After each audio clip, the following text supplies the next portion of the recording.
The real problem is that we have a variance problem. And variance is dangerous because it points out something that is very uncomfortable for all of us.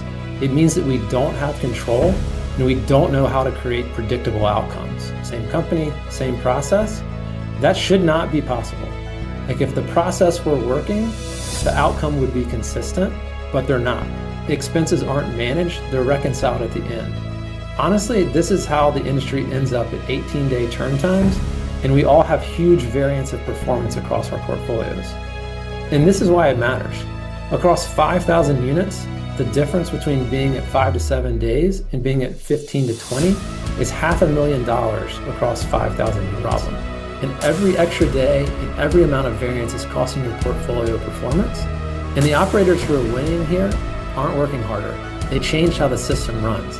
And once that clicks that it's a system problem and we make adjustments to our systems, the gap between 30 days and 7 days stops feeling impossible. I'm excited to be here and share. We've been in the middle of turns for about a decade now. As Adrian mentioned, I'm one of the founders at RentReady. My other co-founder kind of came from industry background, worked on site, then as a regional and then the corporate office. So saw turns kind of firsthand, how hard they were and how impactful they are at the portfolio level. And we kind of sit right in the middle of turn execution between site teams, vendors, regionals, corporate teams. And so we see a lot of what happens. We get to notice the patterns that happen over time. We've helped manage hundreds of thousands of turns. And the interesting thing is that across all operators, different people, same patterns emerge. And that's really where I want to focus today is that the patterns that exist and the changes that we need to make to our turn systems so that we're getting better outcomes. So not here to talk about software, not here to walk through features.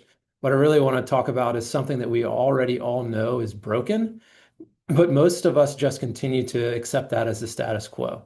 And so we end up tending to focus on turn time. And we believe that we all have documented processes that say we should get to 5 to 7 day turn times, and therefore we're getting those 5 or 7 days. But that's really not the reality. The industry average is 18 days, and many operators I speak with, 20, 30 plus days on average. But honestly, that's not the real problem. That's the symptom. The real problem is that we have a variance problem. And variance is dangerous because it points out something that is very uncomfortable for all of us. It means that we don't have control and we don't know how to create predictable outcomes. And so just want to do a quick show of hands. How many of you have communities that can turn units in 6 or 7 days? All right, great. Now, how many of you have communities that are taking 20, 25, 30 plus days in the same portfolio? Yep, that's what we see. Across almost every operator, there are certain communities that are 6 to 7 days and certain communities that are 20 to 25 plus days. Same company, same process. That should not be possible. Like if the process were working, the outcome would be consistent, but they're not. So the issue isn't just the process that we've created, it's something deeper in how our turns are actually getting executed. Our outcomes are dependent on people, not the systems. And when the right person leaves, performance collapses. And we end up playing a game of whack-a-mole with all the staffing turnover that we have. So let's shift gears and kind of call it what it is. Turns are not being run as a system. They're run as a reactive set of manual activities. We manually schedule our vendors. We manually track progress. We manage those change orders manually. We reschedule vendors manually. We check the work manually, and we collect invoices manually. All that happens on site, usually by one person, and usually in a spreadsheet, a whiteboard, or a digital turn board, which, let's face it, most digital turn boards are pretty much the same thing as a whiteboard. And while all that's happening, we're having to deal with residents, work orders, on-site emergencies, and everything else that happens on site. That is not a system. That's a recipe for chaos. And so when you zoom out, this really isn't a people problem. It's not a vendor problem, and it's not a tool problem. It's a systems failure problem. And all of those failures are structural. And so there are really kind of three primary ones I want to focus on today. The first is that turns are manual. All the scheduling, tracking, coordinating, all of that is manual. The initiation process is manual. Nothing updates automatically. And everything depends on someone actually noticing and taking action. And the second is that we don't utilize a true vendor network. Sites rely on their preferred vendors, and they often do that without backup. And so we are siloing our vendors. Even when we create shared vendors lists, there's no coordination layer that really shares those across our individual sites. And so the outcomes become dependent on who can pick up the phone and who's available and who actually shows up. And the third is that we have no real-time insight or control. No live updates, no constant monitoring. The scope changes in the field without approval. Visibility really doesn't happen until the end. And at that point, it's not expense management, it's reconciliation. So here's what's important. None of those problems are huge individually, but they compound. And one of the most interesting things that we've seen across the hundreds of thousands of turns we've been involved in is that right now, turns aren't automated. And when they're not, they actually start 5 days after move out. So pause and think about that. We all think that turns are being scheduled at notice to vacate, but across hundreds of thousands of turns that have come through our platform, the average order that's not automated and the average turn starts 5 days after move out. Most people don't believe that, but we've seen that across dozens of operators and across hundreds of thousands of turns. And when things are done manually, they're prone to breaking. And so it's not just that they're being scheduled late, but there's a compounding impact of what happens when you end up scheduling late. And that's that your best event vendors aren't available, and you have to either wait on them or use a backup. And that means that turns end up becoming a fire drill. They don't happen in the 5 to 7 days that we're expecting them to happen. They end up happening in 18 days or more. And expenses aren't managed, they're reconciled at the end. Honestly, this is how the industry ends up at 18-day turn times, and we all have huge variance of performance across our portfolios. And this is why it matters. Across 5,000 units, the difference between being at 5 to 7 days and being at 15 to 20 is $500,000 across 5,000 units. And more importantly, it's a system that's unpredictable and you don't have control. And when you don't have control, it's extremely hard to produce consistent outcomes. And so, if all of that's true, and it's what we've seen personally across dozens of management companies and hundreds of thousands of turns, the question is not how do we get faster? The question is what would have to be true for outcomes to be more predictable, not dependent on who's on site, not dependent on which vendor is available, and consistent across every community in your portfolio. I'm not on the camera. And that Can I hear me? that requires a different kind of system, one with an automation layer and connected vendors. Otherwise, execution is reactive, results will vary, and performance will suffer. And so, what we're seeing across management companies that are really successful and kind of what needs to change around our turns to get better, consistent results are really five things. One is we need to automate the start. So turns cannot be manually scheduled. Can't overemphasize that. When they're scheduled manually, they will continue to be placed inconsistently and they'll continue to be placed after the move out occurs. The moment the notice to vacate hits your property management system, the turn should be already scheduling itself. Not when someone remembers, not when the lease date gets scheduled, when the notice to vacate date gets input. All that should happen automatically. It should assign your vendors based on your preferred vendors and known availability, based on a turn template that you're creating for your site teams. And all of that should happen without having to call, text, or email vendors. And in a system where everyone can see in real time from the site level to regionals to corporate. And if a date shifts or a notice to vacate moves or a move out date moves, everything needs to update automatically. So the first big thing is we've got to automate the scheduling. We cannot rely on that being done manually. The second is that we have to open up our vendor networks and we need to connect them to our system. Right now, they're not connected to our system at all. We have vendor networks, but they're really siloed at each different site. Each site uses their painter, they use their cleaner, use their carpet cleaner. And even when we create preferred vendor networks and vendor lists, site teams continue to go back to the preferred vendors and they struggle to share those vendors across sites. And what this creates is an availability challenge that delays turns. Additionally, the best vendors in your market often don't meet your requirements, so they can't be used. I mean, how many of us have vendor requirements for insurance that the small mom and pops or the individual painters can't really meet? And it means that we can't use them in our systems.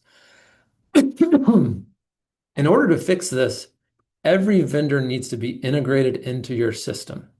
They got to keep their availability up to date. They need to update their work orders in your system. They need to request scope changes in your system. Otherwise, you really can't automate this process and variance continues. And you can't collect the data you need to make better decisions. You really need to use a vendor of record model. And so one entity that acts as a vendor of record to give site teams the flexibility to use who they trust and gain access to the best vendors. And this is a pretty unique concept in the industry where the vendor of record really functions almost as a general contractor, and they're the one that becomes the vendor that's credentialed. And then all of your existing vendors and all the other vendors you would like to use in your network become subs of this vendor of record. And it gives you the flexibility for your site teams to use smaller vendors, the vendors that they trust, and small mom and pops in the market that ultimately do really good work, but don't meet the requirements of your system. And the next is you got to let the performance data drive decisions. If you can get the vendors integrated into your system, you can track how often they show up, the quality score, the callback rate, the total expense, not just their rate sheet, but what the total expense is when it actually hits an invoice. And that allows you to start making better decisions around who should get work and make better procurement decisions. And ultimately, what this allows you to do is instead of having 5 approved vendors, you start to have 15. You go from having bad leverage to having diversity. And that kind of diversity is really a risk management strategy in procurement. And this creates a more diverse vendor network that you can start to share across all of your sites that's connected to your system, which allows you to start automating the turn. And the automation of the turn starts to create better consistency and better results. The third kind of foundational fix is you have to build accountability into your workflows and you have to automate checking in your workflow. If there's one truth in turns, is there's going to be reliability and vendor issues and concerns. It just happens. Things happen in turns. And you cannot count on your vendors to let you know and to be accountable. It has to be built into the workflow. And so what do I mean when I say built into the workflow? One is that they've got to clock in and out of jobs so that your turn board stays up to date. Otherwise, you don't know when they're on site. You have to use a system that allows you to know when they're on site so they can update you in real time. You need to have them use photo documentation for the unit number, the rooms before and after they start, any existing damage, and any scope changes. You've got to have them fill out checklists, just like we all use checklists for our punches. We've got to have vendors use checklists so that you make sure that the scope you want is the scope you're getting and you have confirmation of that. And then you've got to be able to track the performance by vendor, their show up rate, their quality score, callback rate, what their cost per service, and you've got to be able to benchmark that. And all of that allows you to make better procurement decisions. And this is kind of one of the things that helps you manage turns instead of being reactive to it, is if you can get vendors in this workflow and a lot of the automated checking and processes being done for you, that allows for the system to work more efficiently. The fourth is you've got to require approval for scope changes or vendors don't get paid. I mean, how often are we getting invoices at the end of a turn that have a surprise piece of work on it that we didn't approve? The old way is really that the vendor finds work and then does the extra work. The invoice arrives and it doesn't match your PO. There's no photos, there was no approval, there's no proof. And that makes it really hard to charge back to residents, and it makes it really hard to manage your expenses. The right way is that when a vendor spots an issue, they submit photos, they give you a description, and they don't start work without your approval. Site teams are notified immediately and have to approve work. That gives you a full audit trail and full documentation for chargebacks. That's the only way that turn expenses can be managed instead of reconciled after the fact. And the fifth is that you've got to pull it all together with automated invoicing. The problem isn't just late invoices, it's that the whole invoicing model is broken. If you have 5,000 units, 50% turnover, that means your teams are reconciling 10 to 15,000 invoices per year. Different formats, different terms, different amounts, and there's no system of record for the pricing of vendors and no system of record for the approvals. And that creates chaos. And it's really, really hard to reconcile all those expenses and manage a budget. And so, how should this work?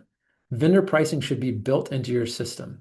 It should not be a paper rate sheet that's in the drawer of your property manager. It should be documented in your system. Every vendor's pricing should already be loaded so the workflow can pull that pricing automatically. And there aren't surprises between your rate sheet and what shows up on an invoice. Invoices should be created automatically. When vendors mark completed on a work order, the invoice should generate. They shouldn't have to send anything. You shouldn't have to wait on them. And ultimately, POs should be tracked from the moment they get input into the order to the invoice. And no vendor should be able to send an invoice late because ultimately the system shouldn't allow it. And this is how you manage expenses and prevent being blindsided a year later and having your budget blown. I mean, we've all been there. A month, 2 months later, invoices show up and all of a sudden we're no longer on budget. And so, how do we pull it all together? And what does a tight turn look like? So, if you apply these 5 system principles in one place, something simple but impactful starts to happen. Turns start to become more predictable. When the notice to vacate is received, vendors are automatically scheduled, which means you get to use the best vendors. Vendors are booked and notified of all the details of that scope of work automatically. Work starts more consistently on day one. Vendors are starting to update you instead of having to track them down, and all of the change orders are approved. The system is starting to do this automatically for you, and vendors are starting to update your system automatically, and then invoicing is automated. This is how the system and the process becomes predictable and how you start to reduce the variance. We shouldn't have sites that are 6 or 7 days and other sites that are 20 to 25. We need a system that starts to reduce that variance. So I always like to see where people stack up against this and whether you have a system that's working. And I use kind of a few simple questions for that. And so don't have to answer these, but think about these as we go through them. And can you answer them quickly without having to pull up reporting? What's the turn start lag in your worst region this month? What does that mean? How late after the move out are the turns starting in your worst region? Which region has the longest turn time and why? Which vendor has the highest callback rate? How many change orders were approved this month? Most of us can't answer those questions. And most operators don't have a system that allows them to answer those questions. And what it really points to is a larger systems problem. The standard should be turns start at move out, take 5 to 7 days. Vendors show up 95% of the time. Callback rates are less than 5%. Invoices show up automatically at work as work gets completed, and all change orders are approved.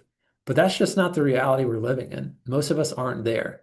And to get there, we need a different kind of system, one that automates the start, opens the vendor pool and connects them to your system, adds accountability into the workflow, requires approval for any change of scope, and then automates the invoicing. So I'll end with this. The turn problem doesn't fix itself. It's not better process documentation. It's not going to be from applying more pressure to our people. It's not even better people because this is a systems problem. And every extra day and every amount of variance is costing your portfolio performance. And the operators who are winning here aren't working harder. They changed how the system runs. And once that clicks that it's a system problem and we make adjustments to our systems, the gap between 30 days and 7 days stops feeling impossible. So appreciate the time, appreciate everyone listening. Happy to dive into questions and kind of have a further discussion about turns and how we start to have better systems around them. I will thank you for the presentation. A ton to unpack, really a ton to unpack. So I'm going to start by saying, first of all, we had some thoughts from Ben, and then Ben, I would like for you to get ready to just kind of share some of the stuff that you already doing, and stop stuff that you're already doing, how does it fare against, what just will presented, one. And then second of all, I want for all of you, the entire group, to just kind of think where you're today and what does that look against what, we'll just describe as kind of being, I think, a very comprehensive, or I should say, probably is like a lot to say, but maybe an ideal situation, right? So I'm going to give you the floor, Ben, and I want you to share, some of the thoughts that you sent me via email, and kind of like walk us through how does that fare your current system against, what just will describe. Okay, thank you. So yeah, turn times are a problem. We're on average between 11 and 16 days. And I think one of the biggest things that you pointed out is turns aren't starting the day of move out. And a point that I'll bring up there is part of it is a systems problem. And yes, I'm very big on we need automation, but we also need the automation for the make ready boards. We need the ability to integrate the billing with, because a lot of companies have their own process. So they have Coupa, one site, or they'll have Entrada and Coupa, or they'll have all these different applications. So typically the problem is we can't ever get, like in our situation, we have Coupa, but we need to update our make ready and service requests platform, but we can't delete Coupa and bring in one platform that does everything. We have to be able to integrate these programs with each other. So yeah, automating the make ready process is huge, along with POs, like you said. That would be awesome. And as soon as somebody put in a notice to vacate, that automation, automatically go into play. Because another issue that we have, and the reason move outs get and make readies get delayed, is because move out dates are changed constantly. Whether the resident can't move out that day, or where the maintenance guys are waiting on keys for somebody to come and drop them keys off to them. The make ready move out date often changes and often is a huge cause of delay. So if you automate the make ready system, you can build in an automation of, like, if that resident needed a couple additional days, that it automatically adjusts everything and notifies the right people. So automation, that would be great. That would help solve that. I think, along with it being a systems issue, I think it's also a standards issue and a thought process issue. On our teams, the way that we do it is once somebody puts in a notice, we start our make readies out 30 days out.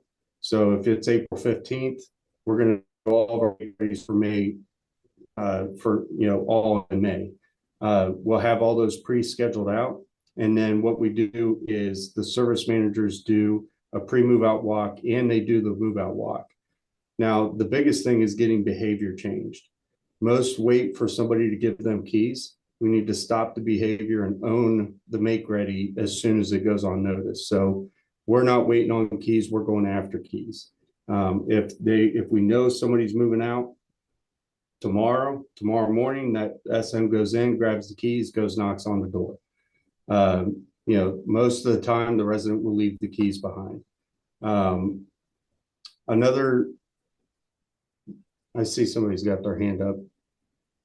Do you have a question for me, or? It's more just like a point of, you said something key, that I have keys, that's the standards. Yeah. Having ridiculously high standards myself, just in terms, work orders, how we deal with residents, everything across the board. Because once you raise your standards on things, it raises everything about the property. You have to start from that ground up to actually make improvement. But the standard model that everybody uses is that 5 to 7 day. It's a 5 to 7 day turn. We all know it, but it'd be like we're using that just across the board. But if we have it like, okay, is that class B properties? Is that class A properties? Right. Is that large properties with a skeleton crew, or is that small properties with over what they need? Yeah, Like we have to also have, I feel like, a way to have all those different metrics understood, and then that way we can classify them. So because they're all going to be different. Like a new property isn't going to have very bad turns, whereas a 40-year-old property is going to have all their turns are going to take 2 weeks if right. all the things are actually being done. Yeah, That 5 to 7 model, I feel like, is causing a lot of people to yeah. skip and skimp. That's more of a company issue, not understanding that there's different, like you said, there's A properties, there's F properties. I will say from my perspective, I come from the same background, so we have the same standard, but different levels of hardness when it comes to make ready. What we do is we put our best techs in make readies. A lot of people disagree with you on that, but the best techs will, they, you can't, you put a new guy in a make ready, you're walking away and you have to trust that that guy has the discipline to stay focused. You put your best guy in there, you're going to get the best work. He's going to see it, own it, solve it. He's going to find it, things that are going to come up as emergency work orders, etc. The other thing is on harder properties. If you want to lessen the amount of turn time on the harder properties, it's doing a daily preventative maintenance program. This isn't really good for mid rises or high rises that don't get as much into the weeds with how hard that work is. But if every tech has one preventative maintenance to do a day, so that they go in one unit per day, 365, it's a part of life. We have proven that it has lowered not only your weekly work order count, but it has teed up the make ready process, because now you're proactively going in and solving some of those issues that would take you longer in the turn time.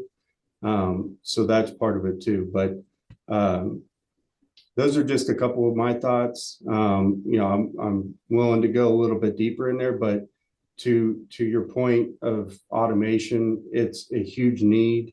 I will say it's hard for us to get buy-in to go with automation, because a lot of times it's, oh, this system's gonna automate work or make readies, but it's not tied into, we can't tie it into our financial program. Or they're more worried about, like you said, tracking the financial data and centralizing, workflow and stuff like that. When it comes to that gets put on the back burner. So having somebody, I'm not sure the technical jargon behind it, but having an open AI or something like that in the back, to where those softwares can talk to other softwares, is something that we've been exploring ourselves.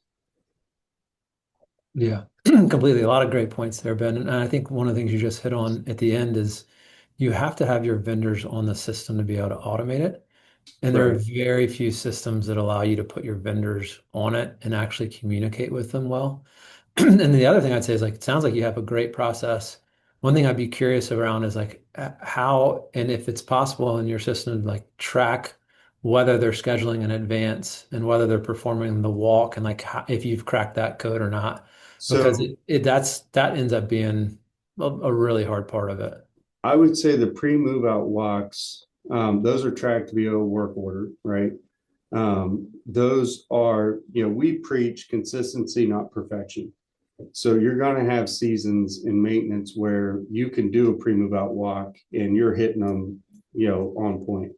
But then you're going to have seasons that, that gets put to the backside because it's, less important. You got more fires coming on. I think the biggest thing here that we really need to address is workflow. Automation would help workflow in scheduling the make readies. But until work order task is our biggest suck, our time suck. And that's where, like, the daily preventative maintenance program will come into play, which is tracked. It's tracked through a QR code through SharePoint. They scan the code, they input all the data we're collecting 410A systems. We're collecting nameplates, all the data that we need when we do these daily PPMs that kind of will help piggyback into the make ready process as well. So we have ways that we're tracking it. Some is a QR code through SharePoint. Some may be through our work order platform. And then the other metrics would be through a system like Power BI. Yeah. But for us, our vendor requirements are very, very, very strict, very difficult to get people in. And, you know, a lot of companies, the reason they're doing that is because they're getting tired of being sued. So I don't foresee vendor requirements getting any easier going forward. There are situations, mentioned this is, companies have a structure, they have, SOPs, and kind of like this is what drives everything. But the reality, I think, for the most part, and correct me, if your company is different, I'll love to hear that. But the reality is that certain things, we're human. People drop the ball all the time, not because like they're sloppy, but you're short stuff, you're overwhelmed, and then like you don't have that automation to back up when you're not like physically there. Click a button to update something, to do whatever. Are you finding that to be the situation at times within your company? Like, having blind spots or having situations where things don't happen as the SOPs are actually outlining, as the SOPs are required. You're asking about blind spots in our SOPs? But not in SOPs, in execution. As SOPs, I think, we all agree that everybody's pretty much running the same thing, 5 to 7 days. Requirements are very similar from company to company. What varies is really the execution and the fact that by the lack of automation, having certain systems automated, that things slip through the cracks at times. Mm-hmm. Yeah, things do. Yeah, execution is a difficult thing to maintain, but that comes down to leadership and really trying to get your teams to create and understand workflow. That, as the service manager, they create workflow.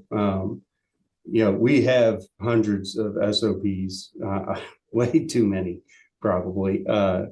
But in maintenance too, the hard part with maintenance is we usually are the ones that are left to figure it out, right? We have to do the workarounds on everything. So I think, execution, there is blind spots in there. I think a lot of the blind spots happen because we're operating so many different software programs too. You're operating Coupa for this, or one site, or RealPage for that, or Site Planner, Entrada, or Viardi for this, and we're having to juggle all these different things. If we had one platform that could integrate into other platforms, but for maintenance, they're only living in one space, I think that would help as well on the blind spots and where the balls get dropped. Will, do you have any thoughts on that? Say that again, Adrian? Yeah. Do you have any thoughts on that? Yeah, I mean, Ben brings up a lot of good points. I think the integration piece is very important. And I also think that like part of what we've seen as an industry is the adoption of a lot of technology around workflow without understanding the results we were trying to produce. And so we implemented dozens of pieces of technology, and not many of them made our lives easier. And so you really got to focus on a handful of them that actually make your life easier and they actually talk to each other. Because my belief is that there's no one system that does everything well within multifamily. There are systems that do specific tasks really well, like the PMS is really good for financials. There are work order tracking systems that are really, really good for maintenance work orders. They don't tend to be very good at make ready. There are make ready systems that are excellent at make ready. Like you need one specialized system that goes really deep on solving the problem and creating an outcome. And otherwise, like we're going to continue to see inconsistent results. And I think that we've got to make sure that our systems, to your point, like talk to each other better. So you got to be able to pick up the notice to vacate out of Yardi or Entrada or RealPage to automate the make ready. You've got to have your vendors integrated into your make-ready system so that they can schedule those vendors. And then that system has to be able to produce an invoice that automatically gets put into Coupa or into any of your other invoicing platforms. So that all those systems start to work better together. Otherwise, we've just created a mess that's not working. Well, and a lot of the metric gathering programs that we use aren't 100% accurate all the time, right? So we're using technology. We're putting up these big TV screens, at the corporate office of this live view of, hey, this is how this property's operating. Here's the metrics. But then when you really deep dive into those metrics, you find that they're faulty. They're not 100%. So, where we are achieving a 5 to 7 day turn time, maybe that program is saying, oh no, you're at 10. Well, it may be somebody backdated something, or it could be an eviction that happened. So what happens is the eviction happened. Well, they backdated the date on it. So that threw the turn times off. So that's another huge issue, is getting clean data. Yep, totally. And I think the other point you're bringing up is like a lot of those systems were meant to give visibility to the corporate teams instead of helping the site teams fix the issues and run the properties more efficiently. And so it's kind of a delicate balance of like we'd want to have insight into what's going on, but we have to create systems that are actually helping our site teams be more efficient and do some of the things for them so it's not all manual. Well, we have a very interesting comment from Zeke, and I would like for you to wait. He says the central general contractor concept will not work. The insurance requirements for they do not apply only for the GC, they apply to all contractor and subcontractor working on site. So I want you to dig a little deeper into like the one vendor of record concept, because I think maybe there's some disconnect there. I think there is, but I could be wrong. So I'm gonna let you explain that how this works and how maybe covers like Zeke's concern there, Yeah. if he does. Yeah. Yeah, totally. So the concept is not necessarily that you have one vendor that's doing all the services. The concept would be that you have one company that's coordinating all the services through a platform. They're the ones that get credentialed on your insurance, and then they credential all of your other vendors. And so think about it as kind of a net vendor or vendor cafe, but that is not just checking the requirements, but also providing a gap coverage in the requirements so that you can work with a small mom and pop. So let's say that small mom and pop doesn't meet your insurance requirements.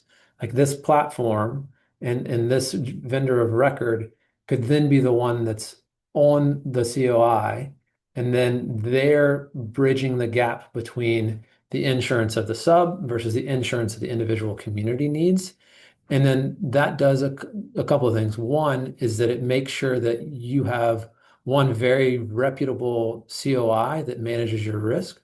But two, it then gives you access to a whole network of vendors that you didn't necessarily have access to before. And so I don't know, Zeke, if that answers your question, but happy to talk about that further. Here, well, if I'm a property manager right now and I'm thinking about using your technology, right, rent ready, who's gonna be the vendor that I work with? Like from a legal perspective, if I'm working with your company, or am I working with your company and also all the subs that are at the site? From a legal perspective, how does I think probably like that's his concern, right? I'm thinking how could this be, right? Because those guys gotta be insured too. What is it like some way in which you like make sure that you cover that insurance part for all the vendors that work on a platform that you kind of you bring in all those subcontractors. Yeah, so for our platform specifically, we become the vendor of record. So it's our COI that all work gets completed under. We're then managing and making sure that the individual vendors have the right requirements. And if they don't, they get covered by our blanket policy. And so it replaces kind of individual policies across every single vendor to have one blanket coverage. And then we manage that risk as a platform. Great question from Ben asking what is the cost for them to work under your umbrella? Depends on the vendor type and whether they want us to cover insurance or not. Like when we are normally working with an operator, if they're bringing their vendor on, that vendor doesn't need our insurance. There's no markup in the vendor cost at all. It's just a straight pass through. If they want to get paid faster, or if they need our insurance, then we're charging different rates for those things depending on the service type. So there's a statement and a question here. Well, the statement is if I'm an owner or a manager, I'm looking at three ways in which technology, generally speaking, could be useful. Can it save me money? Can it make me more money? Or does it remove a major headache? In a way of saving me, in a way of saving money, the question would be, can using technology like yours save me money, right? And how would that happen if you could explain? How could I save money?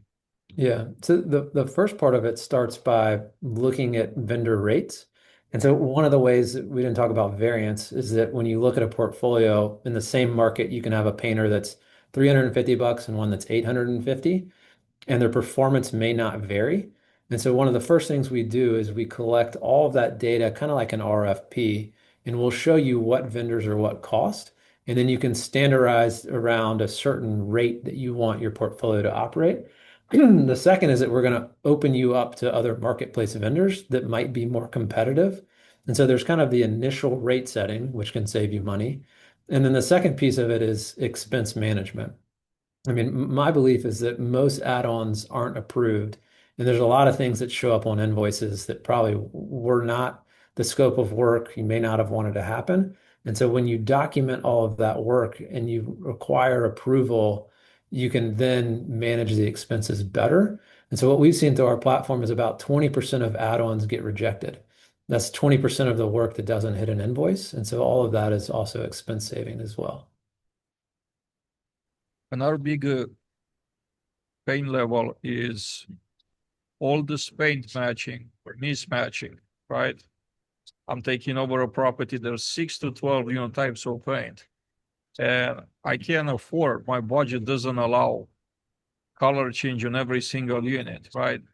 What are some, maybe solutions that a technology like yours, come to help alleviate this type of, pain with a color change? And obviously that leads to a cost, to an extra cost, and color matching. And that obviously, if I'm using, your painters this year, and then the unit comes back online 12 months from now, how would I know, what type of formula or paint to use? So I think that will be like an interesting question to learn, an interesting answer there from you.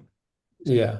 I think one thing that's super helpful is that you've got to document what materials you want used where, and you've got to hold vendors accountable to that. And oftentimes when they get a work order, they're just going to a shed and there's 5 or 6 different types of paint, and they grab the one that they see and then it doesn't match. And so they're going to charge you for a color change. You got to be able to document that and produce it in the scope of work so that they can see what needs to be used so that you don't get charged for that kind of extra expense.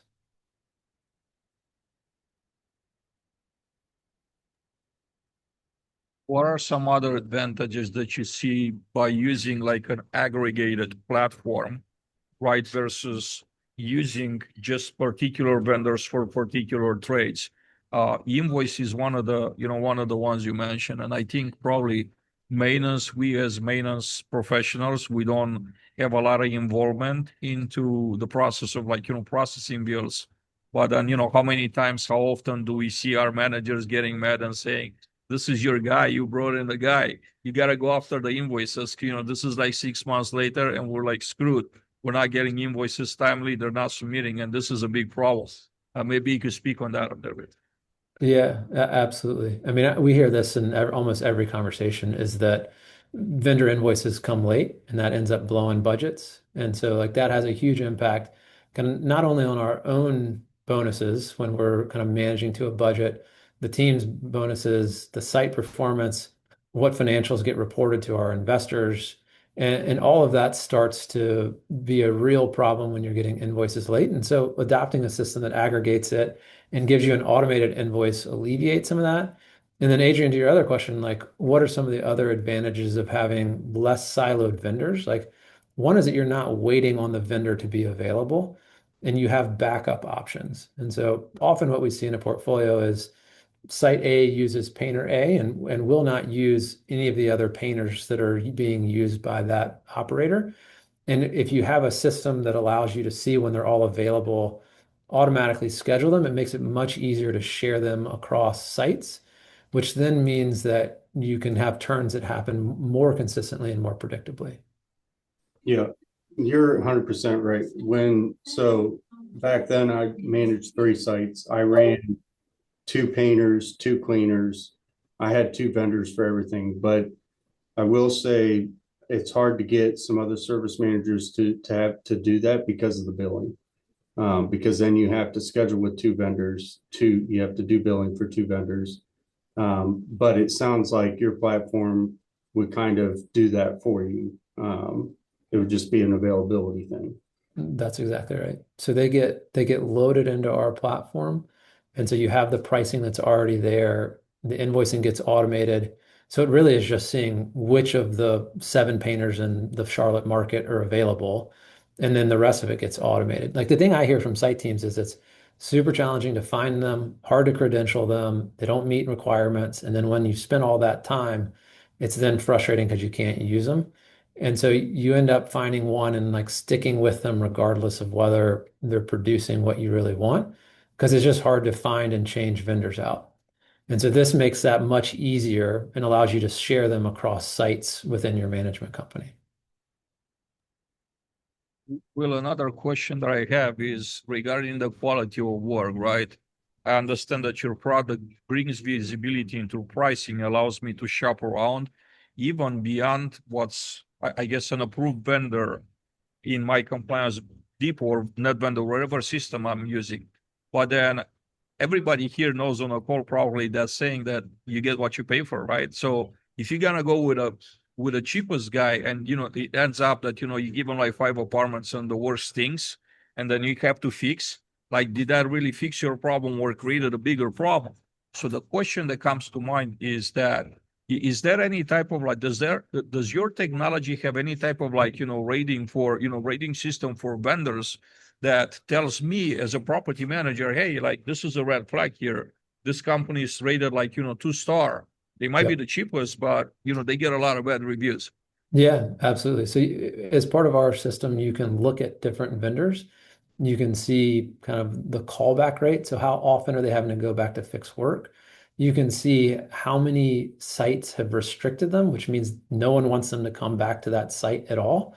How many have preferred those vendors and they like use them as their primary.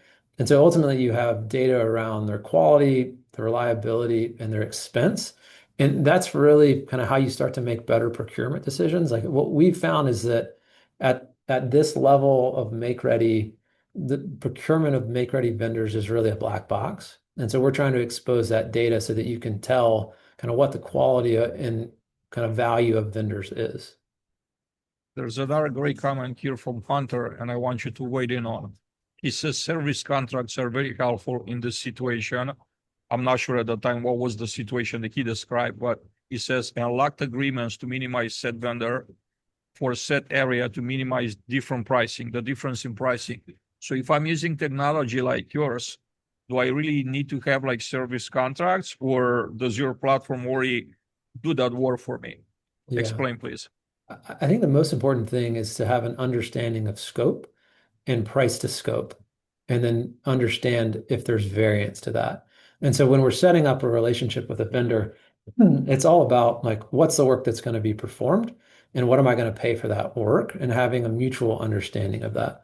And so what we do in our system is outline the scope of work that you want and the price that you're going to pay, both for the standard, but for the 10 or 15 common things that are going to happen. You're going to have sheetrock repairs, you're going to have accent walls, you're going to have popcorn repairs, like those 10 or 15 things that happen, you go ahead and pre-negotiate a rate and what the scope is. so that it's automated every single time. And it's not like, give me a bid for this, let me go get approval for that. You have a rate sheet that's loaded in the system that's already pre-negotiated. And that makes all of this much easier to manage. I think one of the frequent asked questions, and if I'm a manager, I'm also thinking, hey, you're bringing in this platform in right now. I've been using, these vendors for like 20 years, for 10 years, for 5 years. There's a relationship out there, does that have to affect my relationship with my current vendors, or how does that affect it, right? Because I think there's fear, and we're all humans, right? Although we want the best for the property, we're also loyal to the vendors that have been carrying us for 10, 15 years. And with the turnover, every time you move from a company to another, or property to another, you gotta bring the best people that you want. So is there an answer for that concern there? Yeah, that's a great question. I'm glad you brought it up. And I think it's one of the things that took us a while to learn is that those site relationships and the trust that gets built with vendors is extremely important. Because once you find a good vendor, you do not want to give them up. And so early on, we would come in and you had to use vendors in our network. And that just wasn't the right approach. The better approach is that you allow sites to keep their existing vendors, maintain those relationships, but you start to be kind of the scheduling, tracking, automation layer on top of it. Like think of us mostly as an executive assistant for your maintenance site teams, where we're going to order it for them, we're going to make sure that someone shows up, we're going to process the invoice for them, but we're not going to dictate who they use because we realize that they're the best judges of vendor quality and they need to be able to maintain those relationships. And that's really what allows the system to work is integrating your vendors into a platform that makes the scheduling and tracking of the work more efficient. Thanks for clarifying that, Will. And we have a question from Ben. Ben, please. So you said something that triggered me. You said you make sure that they showed up. How do you guys do that? Yeah, that's a great question. It's one of the things that's different about our platform is every vendor gets a scope of work on their app. They clock in when they're on site, and that updates the make ready board. And then we have an operations team that is actually monitoring whether they show up or not. So if they haven't clocked into the job, our system reaches out to them. If they don't respond to that, we then have a team that calls them to see if they're going to show up. And so we're triaging people not coming, and then we're the ones that are doing the reschedule work to make sure that turns stay on track. And one of the things that Adrian and I have talked a ton about is that like turn times don't become long because people want things to be broken, and site teams are trying to do the best they can. Like what really is happening is they're busy fixing a work order. They don't realize the painter hasn't shown up. And by the end of the day, it's too late. And then you've got to reschedule a painter and all the other tasks that happen afterwards. And so we're an assistant for them. We go and we make sure that vendor's going to show up. And if not, we're the ones that reschedule it. So Ben, you want to say something? Please. what do you do about power not being in the unit? Yes. So like everyone, we're encouraging a pre-move walk and like after move out walk through our system. And then the other thing is that we document all of those reschedule reasons. So across your portfolio, I can tell you what those main reasons are and which maintenance supervisor is having which issue happen most often. And that becomes a teaching tool. Like you see the same maintenance supervisor has 5 units that had to reschedule because the power wasn't on when they were supposed to show up. They're not walking the unit, they're not getting all those things rescheduled. And so you can start to address those issues because you have visibility into them. And then practically what happens is that we move the date based on when you say power is going to be back. And then all of that gets automatically rescheduled to the vendors. Will, much appreciated. Thank you for your time. I think we have another comment from Hunter here. So I want to take that before we wrap up. Let's use this as a, kind of like last piece of the conversation. He says having service managers that do all maintenance admin work, it's a blessing. And most companies don't give that power, unfortunately. Any thoughts on that? Well, he's saying that having service managers do all the maintenance admin work is a blessing. Right? and most companies don't give that power, unfortunately. In other words, not all service managers have that power, where I guess they're expected to like just be in a field and do as little as admin work as possible. Right. Is technology something that, kind of like helps with that in any case, in any way? Your technology, maybe? Yeah, I think technology needs to be built to help those situations and take as much of the manual part of that out of the process, but still give maintenance teams control and power to make decisions. And so that's the balance, in my opinion, is like automate as much of the manual, like busy work as possible, and then allow site teams to make decisions and have power. Once again, Will, I appreciate it. I apologize for the background noise and like the technical difficulties. That's what happened when you're not at home. And you're on the road, you try to make the best of it. Thank you all so much. It was great having you. We'll see you in a couple of weeks. Please send me your your ideas for topics, speakers. If you want to be a speaker, by all means reach out. I'd love to have you. And let's keep the conversations going. And special thanks to Will for making time for us. I think this was very very educational. Much appreciated. And Yeah, thank we'll you. see you all in a couple of weeks.